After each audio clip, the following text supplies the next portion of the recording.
Assalamualaikum guys, selamat datang di channel Suro Bajol. Di video kali ini aku akan membagikan sebuah pengalaman horor tentang teror di rumah kontrakan. Cerita ini aku dapat dari salah satu temanku di masa sekolah dulu. Aku ingin menceritakan sebuah cerita yang aku dapat dari teman sekolahku. Namaku Renung. Pada pertengahan tahun 2019 yang lalu, baru saja aku mengubah status perkawinan melalui KUA. Sebut saja namanya Mila. Dia adalah istriku. Sejak kecil Mila ini sudah sering melihat sosok makhluk gaib yang entah kenapa bisa terjadi hingga detik ini. Banyak yang beranggapan kalau Mila ini mendapatkan titisan dari buyutnya dahulu. Sebelumnya aku bekerja di salah satu vendor bengkel motor resmi di Jawa Timur. Namun dengan alasan tertentu aku memutuskan untuk resign pada tanggal 30 Desember tahun 2019. Dan aku menerima tawaran lowongan pekerjaan dari teman lamaku yang ada di Jakarta. Aku dan Mila harus segera pergi ke stasiun. Keberangkatan kereta yang tertera pada tiket adalah pukul 15. Mila, semua sudah masuk ke koper, kataku. Mila yang masih sibuk menata baju ke dalam koper berkata, "Iya mas, ini masih bingung, mana saja yang harus dibawa lagi?" "Bawa secukupnya saja," kataku sembari tanganku masih mengikat tali sepatu yang kupakai. Hari sudah sore. Aku bersama dengan Mila sudah berada di stasiun kereta api dan tepat pukul 15 kereta baru saja tiba. Segera aku dan Mila masuk ke dalam gerbong kereta sesuai dengan tempat duduk yang tertera pada tiket yang sebelumnya aku pesan melalui aplikasi KAI Akses.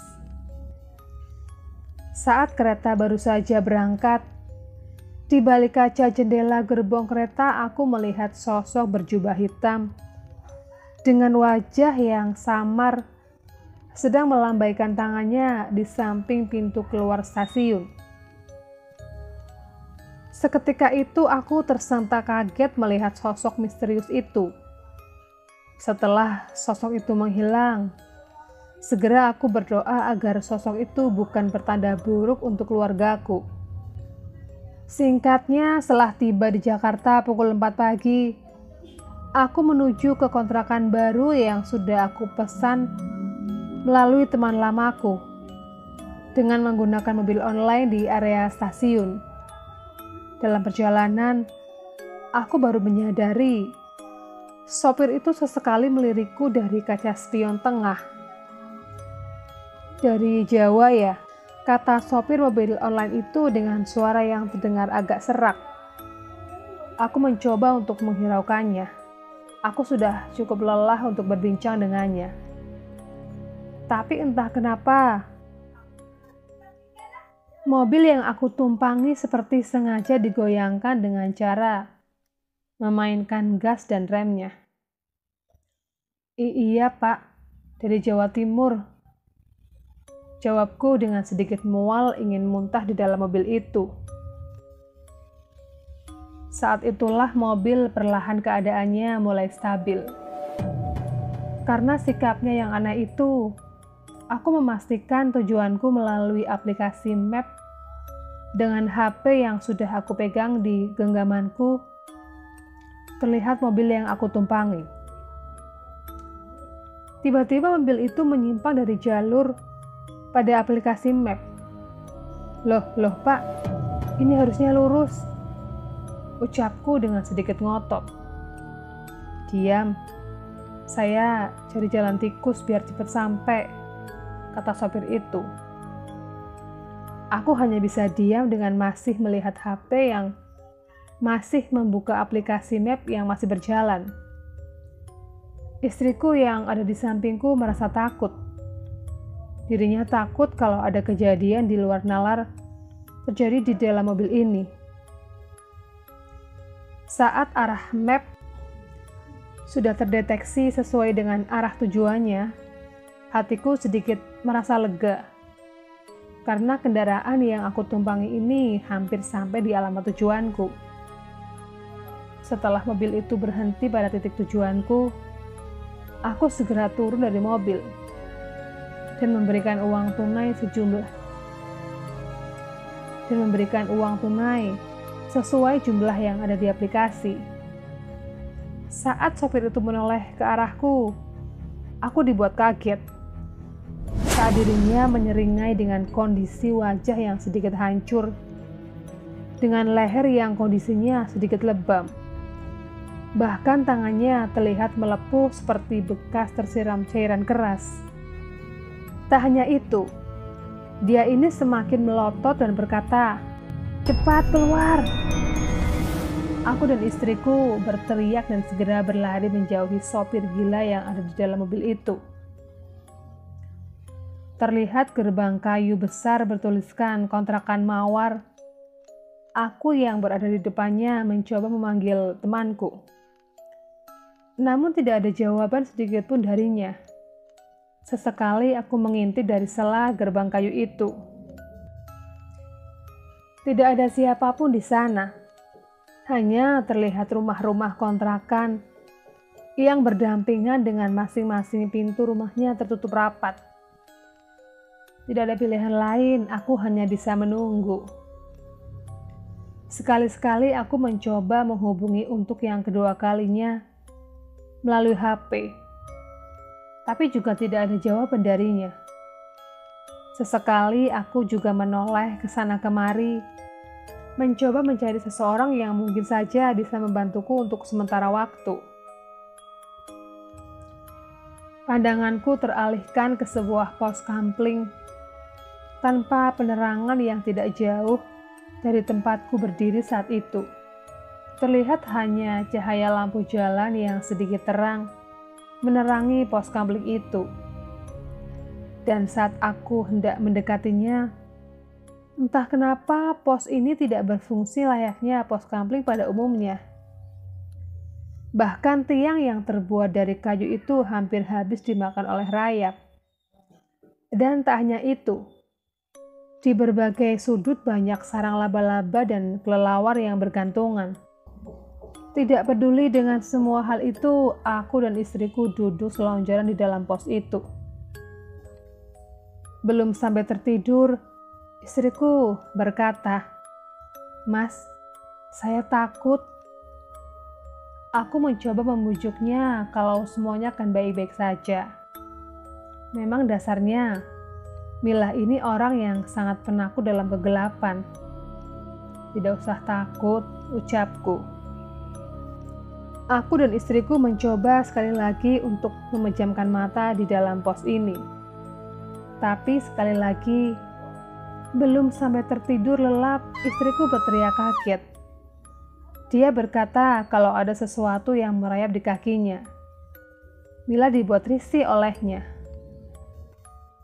Saat itulah aku coba menyalakan senter dari HP-ku untuk memastikan apa yang ada di sana.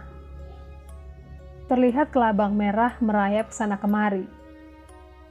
Saat aku mencoba menyorotkan cahayaku ke arah atap pos, aku dibuat tercengang oleh puluhan kelabang yang lain merayap turun mendekatiku. Sontak aku bersama istriku meronta-ronta dan berteriak, lalu berlari menjauh dari pos kampling itu. Singkat cerita, hari sudah pagi. Aku dibangunkan oleh Rama, teman yang aku cari sejak petang tadi. Kejadian gila tadi membuat aku dan istriku tidur di depan gerbang seperti ini. "Kamu kenapa tidur di sini?" kata Rama. Seketika itu aku berdiri dan mengatakan, "Sialan lu. Dari kemarin kamu dihubungi tidak bisa," kataku. Rama mengaku salah, dirinya berkali-kali meminta maaf dengan berbagai alasan. Memang Rama dari dulu anaknya munafik, sehingga dirinya tidak banyak memiliki sahabat, bahkan teman sekalipun. Namun semua itu berbanding terbalik denganku. Aku dan istriku dengan ditemani Rama masuk ke halaman utama area kontrakan itu. Rumah kontrakan yang aku sewa sudah dipesan ke pemiliknya melalui Rama. Wilayah kontrakan ini memiliki lahan yang luas hingga terdapat 10 rumah kontrakan. Dan di setiap kontrakannya terdiri dari 3 petak. Kelebihan kontrakan ini sudah dikelilingi tembok besar serta memiliki taman serta gazebo yang cukup luas. Udaranya begitu sejuk karena masih banyak pohon-pohon yang ada di sekelilingnya. Hari ini aku sial, ucapku. Sial bagaimana? Jawab Rama dengan wajah yang masih terlihat mengantuk. Sopir mobil yang aku tumpangi tadi terlihat menakutkan. Dia menyeringai dengan wajah yang sedikit hancur, dan bahkan lehernya terlihat lebam. Tangannya juga melepuh seperti tersiram cairan keras, kataku.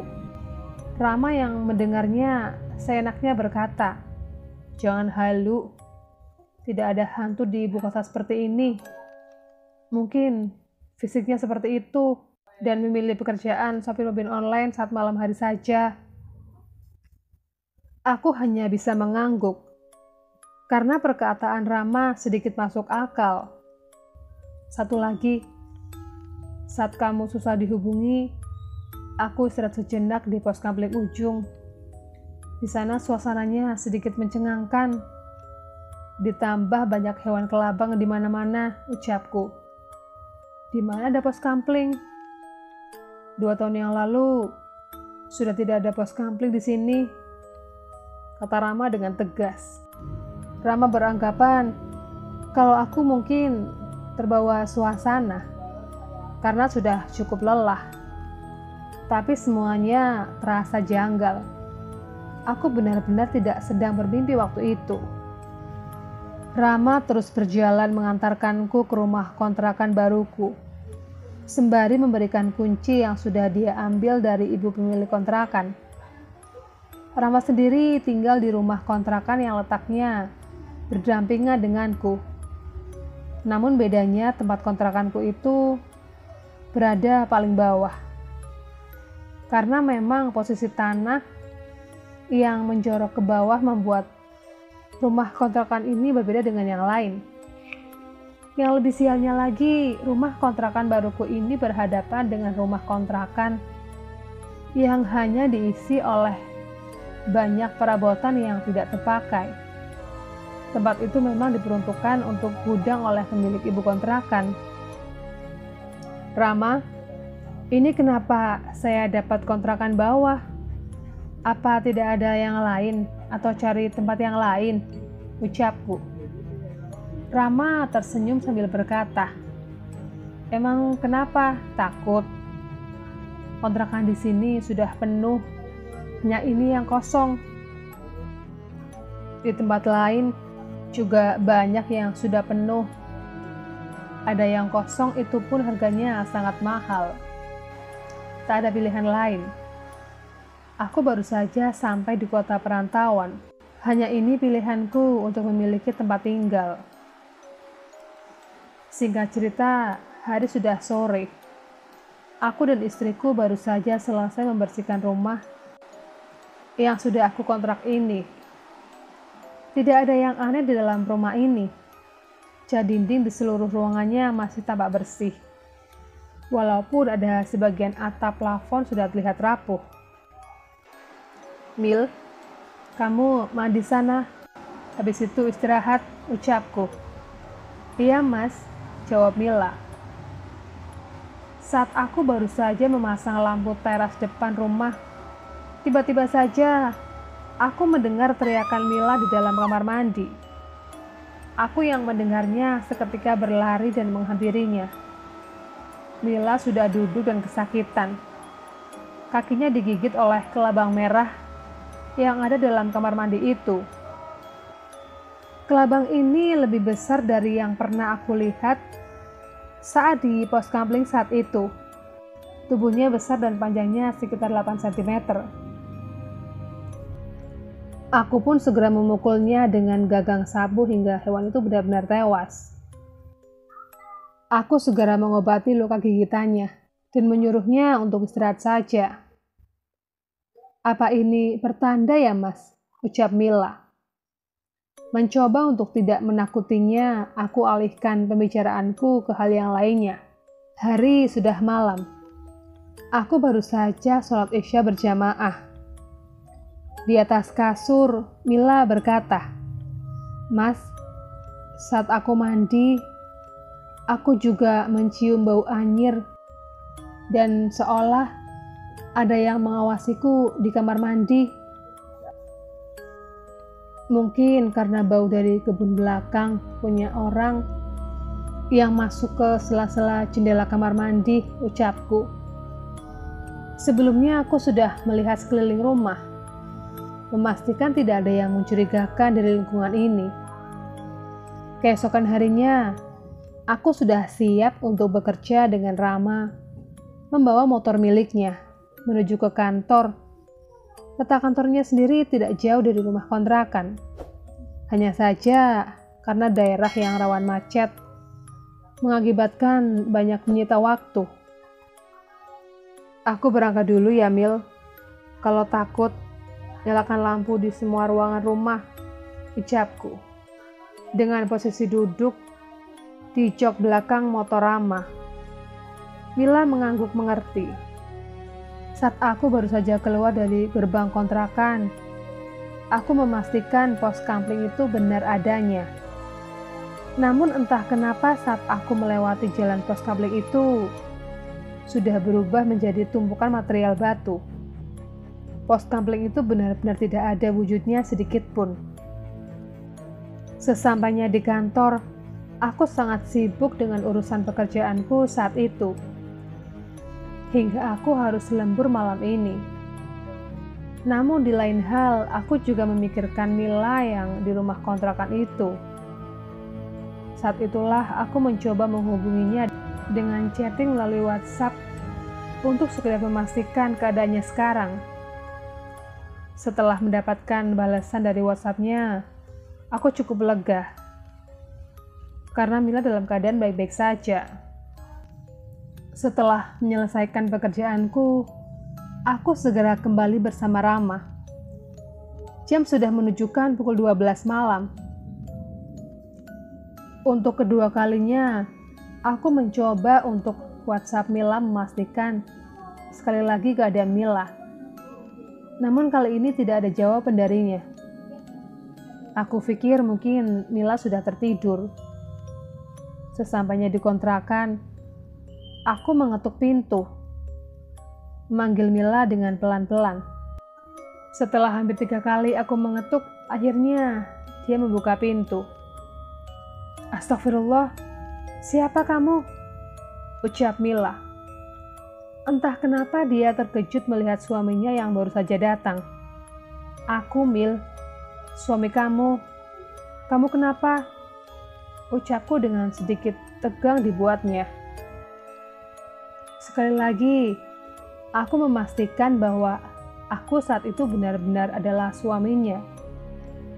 Dengan mencoba memperlihatkan handphone milikku, lalu memperlihatkan isi chattingan dengannya. Terus, siapa itu, Mas?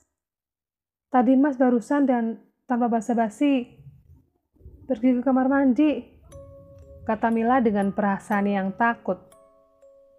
Aku dan Mila seketika menuju ke arah kamar mandi dan memastikan siapa yang ada di sana. Setelah pintu kamar mandi itu terbuka, tidak ada siapapun yang ada di dalam sana. Perasaan takut yang aku rasakan benar-benar terjadi malam ini. Keesokan harinya, saat aku berangkat kerja seperti biasa bersama Rama, di dalam perjalanan aku mencoba menanyakan tentang hal janggal yang terjadi pada rumah kontrakan itu. Rama yang masih memegang setir motornya sembari berkata, "Nggak apa-apa, itu cuma pengenalan awal saja. Yang penting harganya lebih murah kan?" ucapnya. Seolah Rama itu tidak memperdulikan apa yang aku alami bersama istriku malam itu. Hari sudah sore. Untungnya hari itu aku pulang dengan cepat sebelum matahari terbenam. Mila kali ini juga merasa tenang karena dirinya tidak sendirian di dalam kontrakan ini. Tak ada yang mencurigakan. Saat waktu sudah menunjukkan pukul 9 malam. Namun setelah aku sudah lelap dalam tidur, tiba-tiba saja aku mendengar suara pukulan dari kaca jendela depan. Aku mencoba terbangun dan memastikan apa yang sedang terjadi. Saat aku baru saja mengintip di balik pintu jendela rumahku, tiba-tiba saja listrik rumah di kontrakan ini padam begitu saja. Aku mencoba meraih senter yang kebetulan letaknya tidak jauh dari jendela itu. Saat aku senter ke arah rumah kontrakan kosong itu, terlihat sosok wanita berpakaian batik Belanda melotot ke arahku. Sosok itu kondisinya begitu memprihatinkan. Wajahnya pucat dengan kedua matanya berwarna merah marun. Bahkan lehernya terikat oleh tali tampar berwarna putih yang mengeluarkan darah segar. Sosok itu juga berulang kali menggedor jendela kaca. "Mas," ucap Mila di belakangku. Dia terbangun dan mencari keberadaanku. "Astagfirullah," ucapku sembari aku menghembuskan nafas panjang ke arahnya. Entah suara gedoran kaca dan sosok yang menampakkan diri itu hilang seketika. "Ada apa, Mas?" ucap Mila dengan masih penasaran apa yang aku lakukan. "Tidak ada apa-apa, Mil," ucapku dengan masih menyenter ke sana kemari, memastikan sosok itu benar-benar sudah hilang di hadapanku. Segera aku menyalakan listrik dari MCB meteran, karena terlihat semua penghuni kontrakan lain masih dalam keadaan menyala. Setelah itu, aku mencoba tidur dan membicarakan semua kepada Mila agar dirinya bisa lebih waspada dengan keadaan ini. Keesokan harinya, sepulang dari bekerja, Mila bercerita saat dirinya berjalan untuk belanja sayur. Tiba-tiba saja seorang ibu-ibu dari salah satu penghuni rumah kontrakan berkata, kalau rumah hunian yang Mila huni sebenarnya adalah tempat gudang dan sudah lama tidak dihuni oleh manusia. Bahkan beliau berpesan untuk berhati-hati jika di rumah sendirian. Dirinya juga sering mendengar suara-suara aneh saat malam hari. Saat itulah Mila mendadak ingin pindah dari rumah kontrakan ini. Dia takut kejadian yang sudah terjadi terulang kembali. Keesokan paginya, aku mencoba membicarakan ini dengan ramah, dengan harapan agar bisa membantuku dalam situasi seperti ini. Mau gimana lagi? Tunggu 1 bulan sampai habis masa kontrakan saja, baru nanti pindah. Ucap Rama dengan enaknya dia berkata seperti itu. Tak banyak bicara, aku segera menemui ibu pemilik kontrakan ini. Sesampainya di rumah pemilik kontrakan itu, aku mencoba membicarakannya dengan baik-baik. Membenarkan jika rumah kontrakan yang aku huni adalah bekas gudang dan sudah lama tidak dihuni oleh manusia. Ibu pemilik kontrakan tidak bisa mengelak dirinya membenarkan hal itu. Yang lebih parahnya lagi adalah Rama dengan sengaja mencarikan rumah kontrakan itu karena dirinya mendapatkan komisi dari pemilik rumah kontrakan itu. Saat itu juga aku memutuskan untuk resign dan membereskan semua barangku ke dalam koper untuk segera kembali ke kampung halamanku. Rama berulang kali menelponku. Bahkan dirinya meminta maaf di dalam chat WhatsApp di HP-ku ini. Kali ini Rama benar-benar membuatku kecewa. Dan bahkan hampir saja istriku menjadi korban dari sosok gila yang ada di rumah kontrakan itu. Sesampainya di stasiun tempat aku tinggal, aku dikejutkan dengan sosok misterius itu. Kali ini dirinya seolah menyambut kedatanganku di kota ini. Aku dan istriku yang melihatnya segera berlari menjauhi sosok aneh itu. Sekian dulu video kali ini, ketemu lagi di video berikutnya.